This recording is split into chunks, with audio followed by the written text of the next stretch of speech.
Mr. Trudeau, the federal court has ruled that the Emergencies Act was unconstitutional. Would you resign or apologize to Canadians for violating their rights?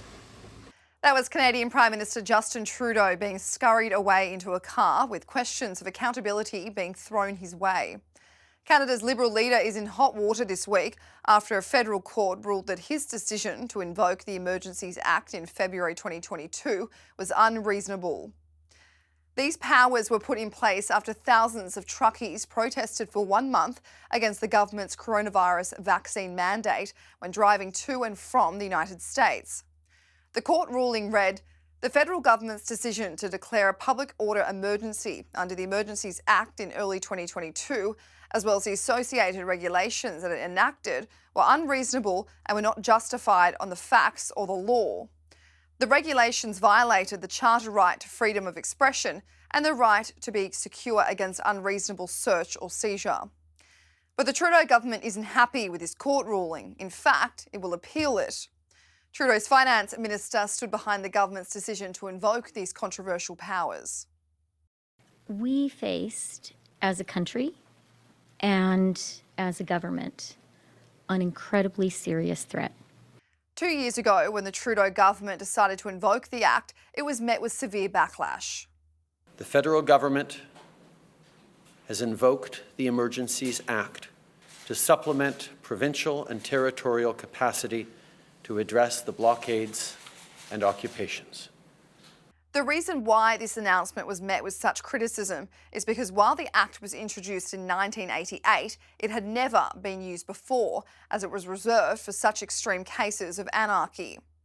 It was chaotic scenes for 1 month in downtown Ottawa when up to 1,000 vehicles, including trucks and cars, parked in the streets to protest against Canada's regulation that you had to be vaccinated from coronavirus in order to cross into the United States.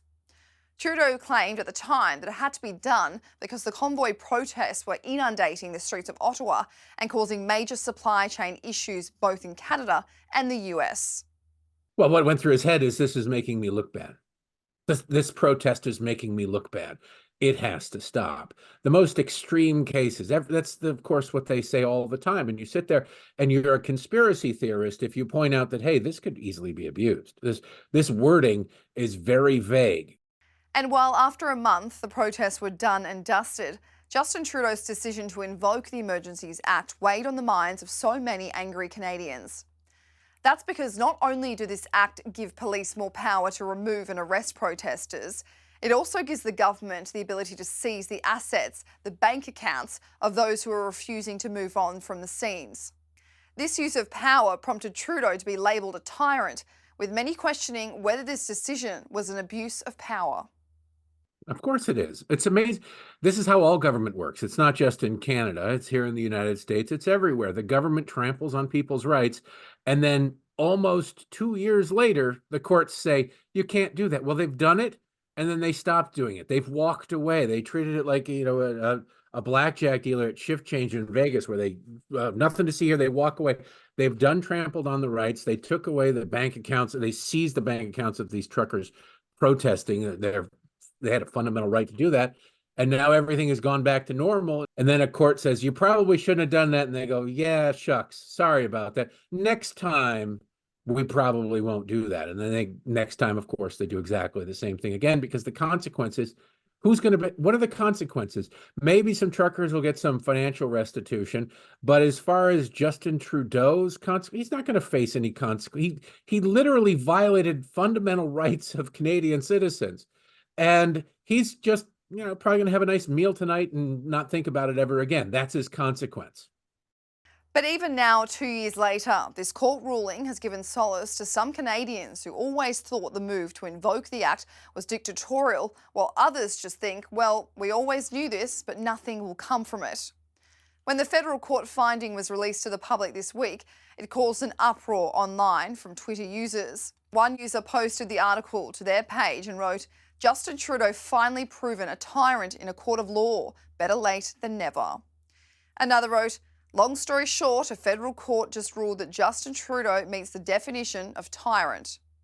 While another wrote that it's time for this clown to resign.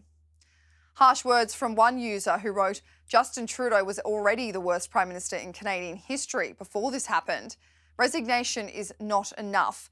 He must be tried in court. Justice must be served. Another user said Trudeau was a narcissistic tyrant and questioned, are we finally seeing the destruction of this evil man and his evil party? And finally, today's federal court ruling has shown us once again that Justin Trudeau has lost the moral authority to govern Canadians. He should immediately resign. With the federal election set for next year and Justin Trudeau promising that he will run for re-election, the question begs whether this scandal will affect his popularity. And the idea that Justin Trudeau is popular is one of those things because to the academics and the people in newsrooms around the world, he's just a dreamy little dreamboat. Well, you talk to Canadians who he has literally imprisoned and seized their bank accounts and ruined their lives and threatened to do worse if they didn't simply stop making him look bad and exercising their rights as Canadians to protest. They have a different opinion.